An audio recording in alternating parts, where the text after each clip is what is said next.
को बता दें, प्रशांत किशोर कांग्रेस ज्वाइन नहीं करेंगे। बड़ी खबर आपको बता रहे हैं। रणदीप सुरजेवाला ने ये बड़ा बयान दिया है। पीके ने कांग्रेस की सदस्यता लेने से इनकार कर दिया है। सुरजेवाला की तरफ से ये बयान दिया गया है।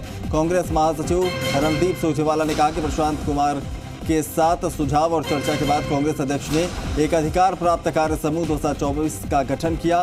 पीके ने जिम्मेदारी के साथ समूह के हिस्से के रूप में पार्टी में शामिल होने के लिए आमंत्रित किया, जिस पर उन्होंने मना कर दिया। हम पार्टी को दिए गए उनके प्रयासों और सुझावों की सराहना करते हैं। उन्होंने कहा कि प्रशांत किशोर ने हमारा ऑफर ठुकराया है। मनोहर विश्नोई हमारे सहयोगी ज्यादा जानकारी के साथ फोन लाइन पर हैं। मनोहर, किस तरीके से इसे देखा जाए, क्योंकि लगातार ये कहा जा रहा था कि अब कांग्रेस की नैया प्रशांत किशोर ही पार लगाएंगे। ऐसे में अगर ऑफर को ठुकराया है तो आगे क्या? बिल्कुल अभिनव, ये कांग्रेस के लिए बहुत बड़ी खबर है और कांग्रेस ही नहीं दूसरी पार्टियों के लिए बड़ी खबर है, क्योंकि एक कांग्रेस में रणनीतिकार के तौर पर वो काफी दिनों से बैठकें कर रहे थे, अलग अलग नेताओं से मुलाकात कर रहे थे।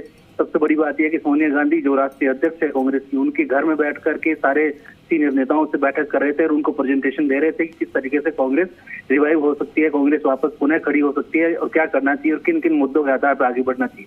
तमाम रणनीति जो बताई थी उस आधार पर लगातार करीब 10 दिन से बैठकें चल रही थी। लेकिन आज साफ तौर से जो कांग्रेस प्रवक्ता है सुरजेवाला, उन्होंने ये एक बयान जारी करके कहा है कि पीके जो प्रशांत किशोर, उन्होंने साफ तौर से मना कर दिया कि कांग्रेस के साथ वो नहीं जुड़ेंगे। हाँ। तो सूत्र और जो जानकारी बता रहे हैं कि उनके साथ में जो डील होनी थी या प्रशांत किशोर जो कांग्रेस से चाहते थे वो शायद ओहदा या वहां पर पोजीशन उनको नहीं मिल पा रही थी। इस वजह से उन्होंने कहा है कि कांग्रेस के साथ ऑफिशियल नहीं जुड़ेंगे। तो ऐसी जानकारी अब तक मिल पा रही है अभिनव। मनोहर, इससे पहले भी जब प्रशांत किशोर अलग अलग पार्टियों के साथ जुड़े रहे हैं तो पार्टी में कुछ विशेष पद जो है उन्हें दिया गया था। कांग्रेस में भी माना जा रहा था कि महासचिव का पद उनको दिया जा सकता है। तो जिस बात का आपने जिक्र किया कि मन मुताबिक पद नहीं मिलने की वजह से ऑफर ठुकराया है, क्या कांग्रेस रिवाइव करेगी इसे? आगे कोशिश प्रशांत किशोर को पार्टी में लाने की कांग्रेस की तरफ से की जाएगी या फिर बात यहीं खत्म?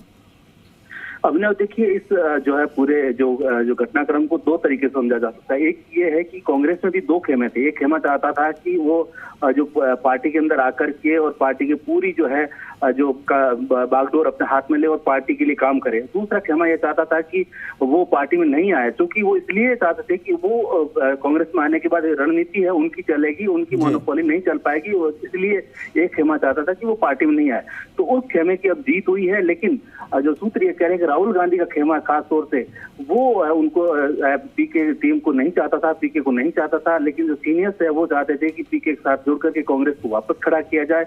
जो भी आज वर्तमान परिस्थिति में जो चुनौती है कांग्रेस की, जो उन्होंने जो एक प्रेजेंटेशन में बताया, तो उसको जो है जब करने के लिए पीके की जरूरत थी, रणनीति की जरूरत थी, तो वो पीके दे सकते थे। तो ये एक कांग्रेस के अंदर की जो फूट है, इनफाइटिंग है, उसका एक परिणाम ये है कि पीके उन पार्टी के साथ नहीं जुड़ पा रहे हैं। जी मनोहर, कहा यह भी जा रहा था कि जो प्रशांत किशोर है उनकी तरफ से ये बात रखी गई थी कांग्रेस पार्टी के भीतर उस दिन की बैठक में कि टिकट बंटवारे से लेकर और तमाम चीज़ों की जिम्मेदारी उनके हाथों में होनी चाहिए, तब जाकर वो कांग्रेस को इस स्थिति से उबार सकते हैं, मजबूत स्थिति में ला सकते हैं। तो क्या माना जाए यही वो कुछ पहलू हैं जो नागवार गुजरे और बात जो है वहाँ पर बन नहीं पाई? इतना पावर उनके हाथ में कांग्रेस देना नहीं चाह रही थी?